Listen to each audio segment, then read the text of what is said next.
America Iran में ceasefire खत्म हो चुका है। दोनों एक दूसरे पर अटैक कर रहे हैं। अब अमेरिकी हमले का ईरान ने जवाब दिया है। जॉर्डन में यूएस एयरबेस पर हमला किया, ड्रोन हैंगर तबाह करने का दावा किया जा रहा है और अमेरिका ने भी आज सुबह सुबह जवाबी हमले का जवाब दिया है। नमस्कार, आप देख रहे हैं न्यूज़ 18 का डिजिटल प्लेटफॉर्म। मैं हूं आपके साथ श्रुति श्रीवास्तव। अमेरिका और ईरान के बीच की शांति को फिर नजर लग गई है। ईरान ने हॉर्मुज में एक जहाज पर हमला किया और इसके बाद हॉर्मुज बंद करने का ऐलान कर दिया। इससे बढ़ के अमेरिका ने एक बार फिर से ईरान पर अटैक शुरू कर दिया है। रविवार यानी कि आज के दिन 12 जुलाई के दिन ईरान के बुशहर में जोरदार धमाके सुनाई दिए और ईरान ने हॉर्मुज तक बंद करने का ऐलान किया है, जब अमेरिका ने एक दिन पहले ही उससे कहा था कि वह इसे खोले। लेकिन उस बीच में स्ट्रेट ऑफ हॉर्मुज, जहां से दुनिया का 20% तेल आयात किया जाता है, वो फिर से ईरान ने बंद कर दिया है। दरअसल हॉर्मुज स्ट्रेट से गुजर रहे एक साइप्रस झंडे वाले कंटेनर जहाज पर हमले के बाद अमेरिका फिर से ईरान पर हमला कर दिया। इस सप्ताह ईरान पर यह तीसरे दौर का हमला है और इस बीच ईरानी मीडिया ने दक्षिणी शहर बुशहर और असालियोह में विस्फोटों की सूचना दी है। उधर ईरान के सरकारी चैनल प्रेस टीवी ने बताया कि रविवार यानी कि 12 जुलाई तड़के दक्षिणी शहर बुशहेर और असालियोह में कई विस्फोटों की आवाज सुनाई दी है। हालांकि नुकसान या हताहतों को लेकर तत्काल कोई आधिकारिक जानकारी सामने नहीं आई है। यह हमला तब हुआ है जब जहाज पर अटैक के बाद ईरान ने स्ट्रेट ऑफ हॉर्मुज बंद करने का ऐलान किया है। एक दिन पहले ही अमेरिका ने ईरान से सार्वजनिक तौर पर यह ऐलान करने को कहा था कि हॉर्मुज जलडमरूमध्य पूरी तरह खुला रहेगा। साथ ही ये भी कहा था कि ईरान यह भी घोषणा करे कि यहां से गुजरने वाले किसी भी जहाज पर हमला नहीं होगा। लेकिन रविवार को यानी कि 12 जुलाई को ईरान ने बिल्कुल उल्टा कदम उठाते हुए ट्रंप को चढ़ाया है और ईरान ने हॉर्मुज स्ट्रेट यानी कि स्ट्रेट ऑफ हॉर्मुज को अगली सूचना तक बंद करने का ऐलान कर दिया। इतना ही नहीं, एक जहाज पर फायरिंग भी की है। वहीं CNN की रिपोर्ट के मुताबिक IRGC ने दावा किया है कि जिस साइप्रस झंडे वाले जहाज को निशाना बनाया गया वह ईरान की इजाजत के बिना निर्धारित मार्ग से हटकर हॉर्मुज से निकल रहा था।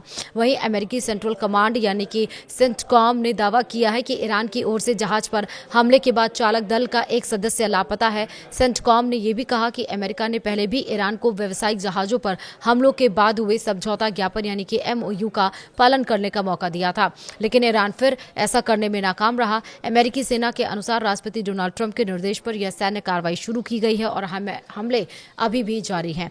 वहीं अमेरिकी रक्षा मंत्री पीट हेगसेथ ने सोशल मीडिया पर लिखा, ईरान ने गलत फैसला लिया है, अब उसे इसकी कीमत चुकानी होगी। वहीं इस लड़ाई में अब तक क्या क्या अपडेट्स आए हैं रात से लेकर आज सुबह तक, वो आप समझ लीजिए। सबसे पहले ईरानी सेना ने दावा किया है कि उसने कुवैत और बहरीन में अमेरिकी सैन्य ठिकानों पर ड्रोन हमले किए। यह जानकारी ईरानी मीडिया ने दी है। ईरानी सेना के मुताबिक कुवैत में पैट्रियट एयर डिफेंस सिस्टम, गोला बारूद डिपो और रडार साइट को निशाना बनाया गया है। बहरीन में भी अमेरिकी संचार प्रणाली और रडार साइट पर ड्रोन हमले का दावा किया गया है। वहीं ईरान ने कहा है कि हमले दक्षिणी ईरान में जारी अमेरिकी सैन्य कार्रवाई के जवाब में किए गए हैं। उधर कतर के रक्षा मंत्रालय ने कहा कि उसकी सशस्त्र सेनाओं ने देश को निशाना बनाकर दागी गई एक मिसाइल को बीच रास्ते में ही इंटरसेप्ट कर दिया है। रक्षा मंत्रालय के मुताबिक एयर डिफेंस सिस्टम ने मिसाइल हमले को सफलतापूर्वक नाकाम किया। फिलहाल मिसाइल किसने दागी और किसी नुकसान की आधिकारिक जानकारी नहीं दी गई है। अधिक जानकारी का अभी तक इंतजार है। इधर ईरान के इस्लामिक रिवॉल्यूशनरी गार्ड कॉर्प्स यानी कि IRGC ने दावा किया है कि उसने जॉर्डन में हमला किया। हमले में प्रिंस हसन एयरबेस पर मौजूद अमेरिकी सैन्य ठिकानों को कई बैलिस्टिक मिसाइलों से निशाना बनाया गया। सरकारी टीवी चैनल IRIB के मुताबिक IRGC ने दावा किया कि हमले में एयरबेस का कमांड एंड कंट्रोल सेंटर और MQ-9 ड्रोन रखने वाले हैंगर तबाह कर दिए गए हैं। फिलहाल जॉर्डन या अमेरिका की ओर से इस दावे की आधिकारिक पुष्टि नहीं हुई है। वहीं आपको बता दें कि संयुक्त अरब अमीरात ने यह भी कहा कि उसकी एयर डिफेंस सिस्टम ईरान से आई मिसाइल और ड्रोन हमलों का जवाब दे रही है। UAE के रक्षा मंत्रालय ने कहा है कि देश के अलग अलग हिस्सों में सुनाई दे रहे धमाके एयर डिफेंस सिस्टम की इंटरसेप्शन कार्रवाई है। मंत्रालय ने लोगों से आधिकारिक निर्देशों का पालन करने की अपील की है। फिलहाल नुकसान या हताहतों की जानकारी अभी तक नहीं दी गई है। वहीं बहरीन में एक बार फिर से एयर रेड सायरन बजाए गए हैं। यह जानकारी देश के गृह मंत्रालय ने दी है। गृह मंत्रालय ने नागरिकों और निवासियों से शांत रहने की अपील की है। साथ ही उन्हें नजदीकी सुरक्षित स्थान पर जाने के लिए भी कहा है। फिलहाल सायरन बजने की वजह या किसी हमले की आधिकारिक पुष्टि अभी तक यहां पर भी नहीं हुई है।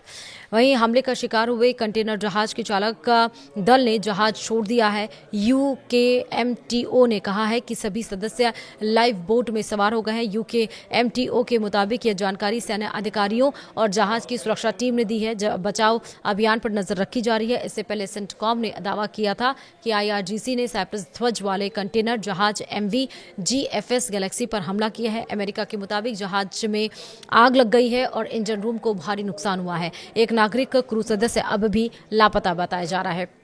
वहीं आपको एक और अपडेट बता दें कि ईरान के हॉर्मुज़गान राज्य के जास्क शहर में 2 और धमाकों की आवाज़ सुनाई दी है। यह जानकारी सरकारी टीवी IRIB ने दी है। IRIB के मुताबिक खुजिस्तान और बुशहेर प्रांत की सीमा पर स्थित इमाम जादेह शाह अब्दुल्ला इलाके में भी विस्फोट हुआ है। शुरुआती जानकारी के अनुसार कोई हताहत नहीं हुआ। इससे पहले ईरानी मीडिया ने जास्क में 10 से ज़्यादा और बुशहेर प्रांत में 12 धमाकों की सूचना भी दी थी। वहीं सेंटर फॉर मैरीटाइम स्ट्रैटेजी के वरिष्ठ फेलो एयान राल्वी ने दावा किया है कि ईरान हॉर्मुज़ जल डमरूमध्य में ऐसा नियंत्रण लागू करना चाहता है जो पहले कभी नहीं देखा गया। राल्वी के मुताबिक ईरान सिर्फ अनुमानित प्रणाली ही नहीं बल्कि भुगतान और निगरानी व्यवस्था भी लागू करना चाहता है।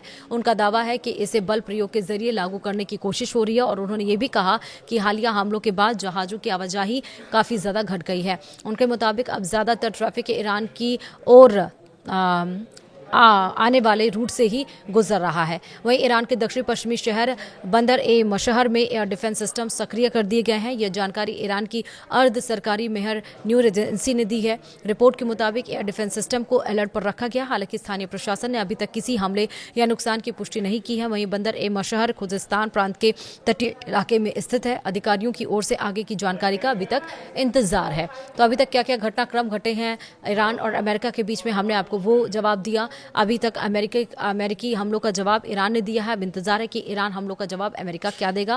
लेकिन सबसे ज़्यादा टेंशन पॉइंट ये है कि स्ट्रेट ऑफ हॉर्मुज़, जहां मैंने आपको बताया कि दुनिया का 20% तेल आयात हो जाता है, जहां पे स्ट्रेट ऑफ हॉर्मुज़ बंद हुआ तो आपने देखा था कि क्रूड ऑयल के दाम लगातार उछाल मार रहे थे। LPG, CNG, पेट्रोल डीजल के दाम भी अपने देशों में भी इसकी कीमतें बढ़ने लगी थी। एक बार फिर से स्ट्रेट ऑफ हॉर्मुज़ बंद हो गया है और एक बार फिर से आप मान सकते हैं उसी तरह का संकट मंडराने वाला है। फिलहाल वीडियो में इतना ही।